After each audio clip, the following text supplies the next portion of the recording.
دنیا میں انسان بنانے کی فیکٹریاں ہیں کہاں؟ آج دنیا آپ جائزہ لیجیے کہاں انسانیت کا سبق دیا جا رہا ہے. سڑکوں پر کون کس کو انسانیت سکھا رہا ہے؟ اپنی طلبوں میں کون انسانیت کا اور تعظیم کا اور آداب زندگی کا درس دے رہا ہے؟ کون سکھا رہا ہے؟ یہ ٹھیکہ تو اور یہ ذمہ داری تو ان مدرسوں کے دیوانوں نے لے رکھی، جو بہت چھوٹی سے مشاہرے پر اور بہت چھوٹی سی تنخواہ پر یہ اپنے گھنٹوں اپنی زندگی کے ان بچوں کے پیچھے صرف کرتے ہیں اور خرچ کرتے ہیں. قرآن کا پڑھانا کوئی معمولی بات نہیں. حضرت مولانا رشید احمد گنگوہی رحمۃ اللہ علیہ جو کتب الاقطاب تھے، جن کو فقیہ النفس کہا گیا، ان کے متعلق لکھا ہے کہ جب انہیں ملک کی آزادی کی تحریک کی وجہ سے جب انہیں جیل میں ڈالا گیا، 1 مہینہ جیل کاٹنے کے بعد جب میجسٹر کی طرف سے اور کورٹ کی طرف سے رہائی کا فیصلہ جب ہوا کہ اب ان کو چھوڑ دیا جائے گا، تو لوگ خوشیاں منا رہے تھے باہر کہ حضرت مولانا کی اب رہائی ہو جائے گی، ایک قید و بند کی زندگی سے باہر آ جائیں گے. لیکن ایک قیدی اندر وہ دھاڑے مار کر کے آنسو بہا رہا تھا حضرت کی جدائی پر اور نکلنے پر. اسے غم ہو رہا تھا کہ اب حضرت جیل کی زندگی سے باہر چلے جائیں گے اور پھر میرا کیا ہوگا. حضرت نے پوچھا کہ کیا بات ہے؟ حضرت مولانا رشید احمد گنگوہی رحمۃ اللہ علیہ جیل میں اس کو قرآن کریم پڑھاتے تھے. ہمارے بزرگوں کی یہ فکر تھی کہ اللہ کا کلام جیل میں پڑھایا جا رہا ہے.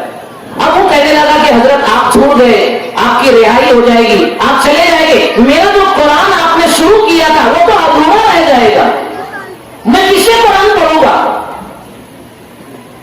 یہ مولانا رشید احمد گنگوہی رحمۃ اللہ علیہ کون ہے؟ حاجی امداد اللہ مہاجر مکی رحمۃ اللہ علیہ کے خلیفہ ہے. علم فقہ کا بےتاج بادشاہ ہے، زمانے کا قطب و ابدال ہے. یہ اتنی بڑی شخصیت، لیکن قرآن پڑھایا تو اس قیدی سے حضرت مولانا رشید احمد گنگوہی رحمۃ اللہ علیہ نے کہا کہ تم گھبراؤ نہیں، اگرچہ میری رہائی کا اعلان ہو گیا ہے کہ جیل سے مجھے جانا اور چھٹکارا مل گیا ہے، لیکن جب تک تمہارا قرآن مکمل نہیں ہوگا رشید احمد گنگوہی جیل سے باہر نہیں جائے گا. رہائی کے بعد تمہیں قرآن پڑھا کر کے جاؤں گا. آپ نے سنا ہوگا ایک نام، ہمارے ملک ہندوستان کی ایک عظیم شخصیت مفکر اسلام حضرت مولانا سید ابو الحسن علی الندوی رحمۃ اللہ علیہ. اللہ تعالیٰ نے ان کو بے پناہ کمالات عطا کیے تھے اور انہوں نے ملک پر اور ملت کو سنبھالنے کا جو کام کیا ہے وہ ملت پر بڑا احسان ہے. ان سے کسی نے کہا کہ حضرت آپ کو اگر یہ اجازت دی جائے کہ شہروں کی اور علاقوں کے نکڑوں پر اور مین چوراہوں پر ہم جو ہے کم وقتوں کے اندر لوگوں کو ایک بڑا پیغام اگر ہم دینا چاہے تو آپ اس کے لیے شہروں میں اور نکڑوں پر اور روڈ راستوں پر کیا چیز لوگوں کو بتائیں گے اور کیا بڑے سے بڑا پیغام دینا چاہیں گے؟ آپ کیا کہتے ہیں اس سلسلے میں؟ کسی نے ایک سوال کیا تو مفکر اسلام حضرت مولانا ابو الحسن علی ندوی رحمۃ اللہ علیہ نے فرمایا کہ بس میں تو یہ چاہوں گا کہ پورے شہر کے مین شاہراہوں پر نکڑوں پر بڑی ہورڈنگ اور ایک بڑا بورڈ لگایا جائے اور اس پر یہ لکھا جائے ما تعبدون من بعدی. کیا مطلب ہے اس کا؟ قرآن کریم میں حضرت یعقوب علیہ السلام کا تذکرہ ہے. ما تعبدون من بعدی، جب ان کی موت کا وقت قریب آیا تو انہوں نے اپنے سب بچوں کو اور اپنے اپنے پوتوں کو اور ماتحتوں کو جمع کر کے کہا کہ تم میرے بعد کس کی عبادت کرو گے؟ ایک نبی کا گھرانہ ہے اور کیا کہہ رہے تم میرے بعد کس کی عبادت کرو گے؟ فکر آخری ہے نبی کو کہ میری نسلیں میرے دنیا سے جانے کے بعد کس کی فکر کرے. دیکھو اس وقت تو ہم یہ تو فکر کرتے ہیں مرنے سے پہلے کہ میں چلا جاؤں گا تو میرے بچوں کے روزی روٹی کا کیسا مسئلہ رہے گا، گھر بار کا کیا معاملہ رہے گا. یہ ساری فکر تو ہم کر رہے ہیں، لیکن ہم جو ہے یہ فکر کرے ساتھ میں کہ یہ جب ہماری نسلیں دنیا سے آخرت کی طرف جائے گی تو ان کی آخرت کا کیا بنے گا؟ یہ دنیا جس کی فکر بہت زیادہ ہو لی ہم نے، بہت زیادہ، اتنا پریشان اس دنیا کے لیے کہ اس کا 10% اور 20% بھی ہم کو پریشان ہونے کی ضرورت نہیں تھی، لیکن صبح سے سونے تک کے لیے اس دنیا کے چکر کو اور ہم نے ایسا اوڑھ لیا ہے کہ جیسے اس سے بڑا کوئی مسئلہ ہمارا دنیا میں کوئی ہے نہیں۔ حضرت خواجہ عزیز الحسن مظلوم رحمۃ اللہ علیہ فرمایا کرتے تھے کہ یہاں ایسے رہے کہ ویسے رہے، وہاں دیکھنا ہے کہ کیسے رہے۔ تمہاری جو ہم دن گزرتی ہے خوش، ہماری بھی تم دن گزر جائے گی، زندگی کو ہوگا کلک چند روز، بہلتے بہلتے بہل جائے گی۔ یہ زندگی تو گزر جائے گی، کس کی نہیں گزری ہے تو ہماری نہ گزرے گی۔ میرے بھائیوں، آج دیکھو یہ مکتب کا پروگرام ہے، بڑی تعداد بچوں کی نظر آ رہی ہے۔ مجھے یہاں پڑھتے ہیں، ہونا تو یہ چاہیے تھا کہ ہر گھر سے ایک بچے کا ریلیٹیو اور اس کا بھائی، اس کے ابا اور اس کا کوئی بھی ذمہ دار آتا تو یہاں پر جو کرسیاں رکھی ہوئی حضرت مولانا نے جو زائد کرسیاں یہاں لا کر کے رکھی ہے، وہ کرسیاں ہمیں کم پڑنا چاہیے تھا۔ آج جلسے ہو رہے ہیں شہر میں، علاقے میں، وہاں جگہ ہے، بتا تو ذرا سا ہے کیا جگہ؟ وہاں کھڑے رہنے جگہ نہیں ہے، لیکن آج دین کی عظمت دل میں نہیں، دل کی عظمت دل میں آنا چاہیے تھا نا۔ سال میں ایک مرتبہ مکتب کا پروگرام ہوتا ہے، ان بچوں کی حوصلہ افزائی آخر کرے گا کون کرے گا؟ ان بچوں کو طاقت دے گا کون؟ ان بچوں کو پیکنگ کرے گا کون؟ یہ بہت بڑی شکایت مکاتب کے معلمین، اساتذہ اور مکتب چلانے والے ذمہ داران کو ہے کہ جو ہمارے ان بچوں کے سرپرستان ہیں، ان کے والدین ہیں اور ان کے جو بھی جو ہے گھر کے ذمہ دار ہیں، وہ مکتب کے تعلق سے جیسی فکر ان کو کرنا چاہیے نہیں کرتے۔ یہ پکی بات ہے، نہیں کرتے۔ گویا تو ہم دین اور دنیا کے تعلق سے جو ہے فرق کر رہے ہیں۔ اس علم پر خرچ کرنے سے ہماری آخرت بھی بنے گی، اس علم پر خرچ کرنے سے یہ بچے ہمارے لیے نیک نامی کا ذریعہ بنیں گے۔ ان معلمین کو حوصلہ کون دے گا؟ ان بچوں کو آگے کون بڑھائے گا؟ امام بخاری رحمۃ اللہ علیہ ایسے امام بخاری بن گئے، ان کے والد کا تو انتقال ہو گیا تھا، ماں نے سنبھالا پالا، 30,000 سے زائد درہم کی رقم جو آج کروڑوں میں بنتی ہے، درہم چاندی کا سکہ ہوتا ہے، اور اس زمانے میں سونے اور چاندی کی کہ قیمت کے اندر اتنا ڈفرینس اور اتنا فرق نہیں تھا۔